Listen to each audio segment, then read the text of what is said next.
Olá pessoal, tudo bem? Meu nome é Diego Marchini e eu estou aqui para compartilhar algumas verdades com vocês. É um prazer imenso fazer parte dessa plataforma, principalmente porque a grande maioria, se não todos os livros todos os temas, que nós vamos abordar durante esse tempo aqui nessa plataforma foram fundamentais para transformar a minha vida. Existe com certeza um Diego Marchini antes de conhecer a palavra da fé e outro depois que eu conheci a palavra da fé. Não somente uma perspectiva evangélica, uma perspectiva espiritual, mas uma perspectiva de vida foi transformada por meio de conhecer a palavra da fé e também por meio de conhecer um tema, um livro, que é o que eu vou abordar nesse tempo, que é a respeito do livro Compreendendo a Unção, do irmão Kenneth Hagin, que é quem começou a Palavra da Fé lá em Tulsa, Oklahoma, mas ao longo deste livro, ao longo da sua trajetória de vida, ele foi marcado por experiências. Ele foi marcado por uma transformação de vida que vem acompanhada através da unção disponível em cada fase, a unção disponível na graça do Senhor, a unção disponível em Deus para transformar o mundo usando a vida de cada um. Esse livro ele tem aproximadamente 206 páginas, ele é dividido em 3 sessões. Nessas 3 sessões nós vamos ter ali 15 capítulos. Foi produzido, ele foi impresso aqui no Brasil pela Graça Editorial.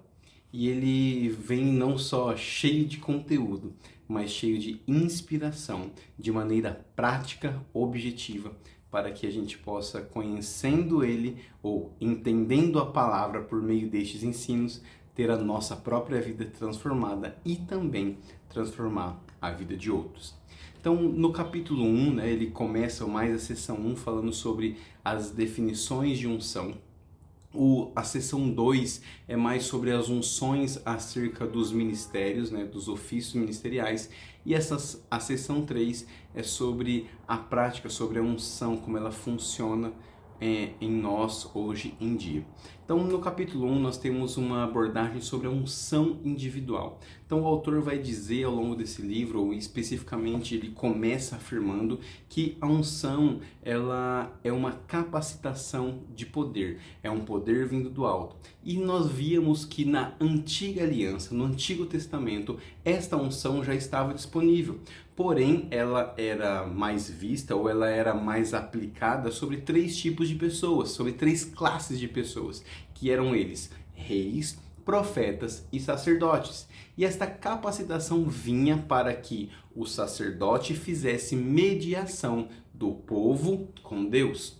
O rei tinha a unção, a capacitação vinda do alto para governar o povo. E o profeta fazia a mediação de Deus com o homem. Então o profeta era aquele que anunciava a vontade de Deus, a palavra de Deus. Ele dava direcionamento ao povo por meio de compreender a vontade de Deus e anunciar nesta terra.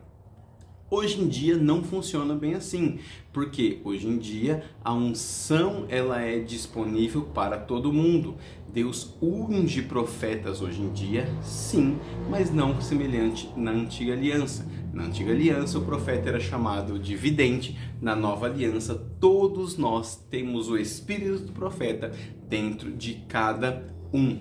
Então, como eu falei, a unção era o poder que capacitava, era um poder que vinha do alto para transformar a nossa vida.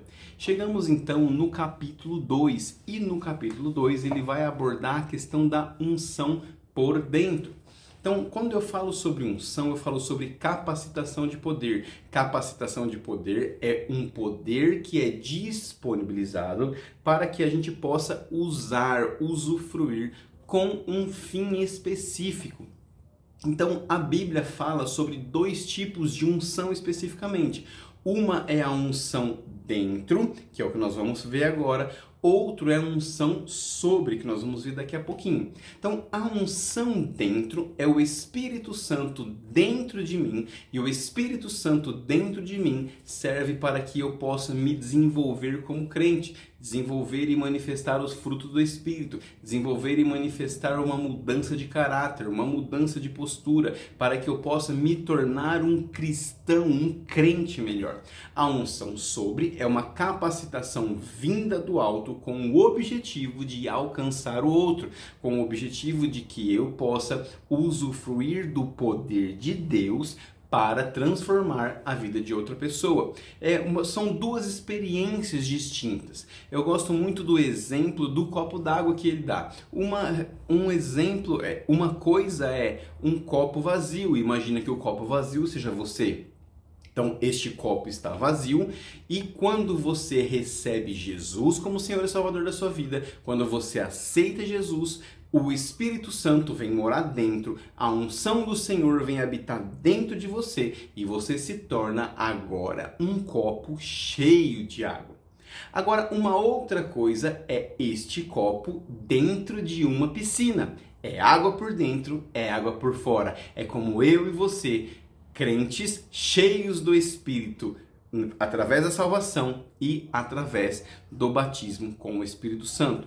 O irmão Reagan cita ainda, ele faz uma pergunta, nesse capítulo, que é: se Deus habita no crente, então por que existe cristãos derrotados? E a resposta implícita ou abordada ali é de que nós, embora já tenhamos disponível todo o poder, na maioria das vezes nós não temos o conhecimento para utilizar deste poder. E quando eu falo sobre conhecimento, não é somente sobre o intelecto, sobre o saber da palavra, mas principalmente sobre o transformar este conhecimento em sabedoria, ou transformar em aplicação aquilo que se entende. É o que Paulo chama lá em Romanos capítulo 12, versículo 2, de renovação da mente.